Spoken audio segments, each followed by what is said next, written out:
আমার প্রিয় ক্লাস 12-এর ছাত্রছাত্রীরা, তোমাদের খুবই গুরুত্বপূর্ণ একটি বিষয় হলো পুষ্টি বিজ্ঞান, নিউট্রিশন সায়েন্স। আজ আমি তোমাদের কাছে নিয়ে এসেছি তোমাদের উচ্চ মাধ্যমিকের পুষ্টি বিজ্ঞানের যে অধ্যায়গুলি রয়েছে সেই অধ্যায়গুলির সঙ্গে তোমরা জেনে নাও তোমাদের নম্বর বিভাজন কোন অধ্যায় থেকে কয়টি করে কী ধরনের প্রশ্ন আসবে।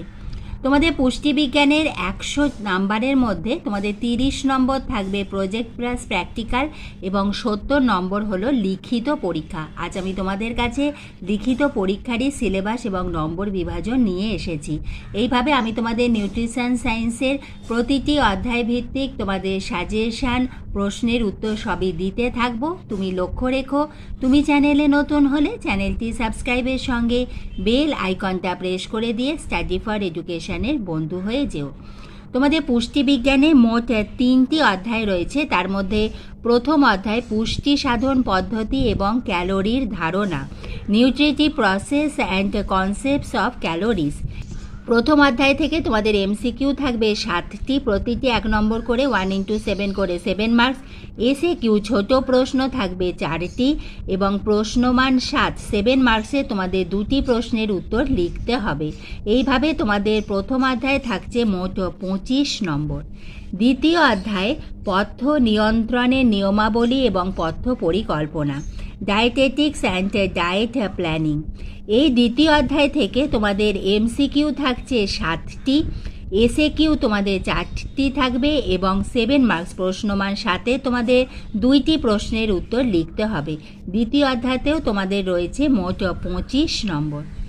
তৃতীয় অধ্যায় সমাজে পুষ্টি চাহিদা, নিউট্রিশন ফর দ্য কমিউনিটি। এই অধ্যায় থেকে তোমাদের এমসিকিউ থাকবে 7টি, তোমাদের এসএ কিউ থাকবে 6টি এবং প্রশ্নমান 7-এ তোমাদের একটি প্রশ্নের উত্তর লিখতে হবে। তৃতীয় অধ্যায় তোমাদের রয়েছে মোট 20 নাম্বার।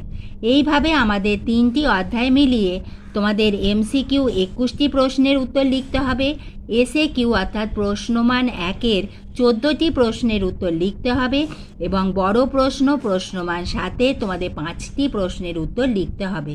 এবং তোমাদের যে বড় প্রশ্ন 7, এর মধ্যে আমাদের বিভিন্নভাবে নম্বর বিভাজন থাকে। কখনো আমাদের 1+6 থাকে, কখনো আমাদের 5+2 থাকে, কখনো 3+4, এইভাবে আমাদের নম্বর বিভাজন হয়ে থাকে। তাহলে তোমরা নিশ্চয়ই বুঝতে পারলে তোমাদের উচ্চ মাধ্যমিকের পুষ্টি বিজ্ঞানের সিলেবাস এবং নম্বর বিভাজন। ভিডিওটি এতটুকু ভালো লাগলে, উপকারে এলে একটা লাইক করে দিও এবং এইভাবে আমি তোমাদের ভিডিও দিতেই থাকবো, তোমরা লক্ষ্য রেখো।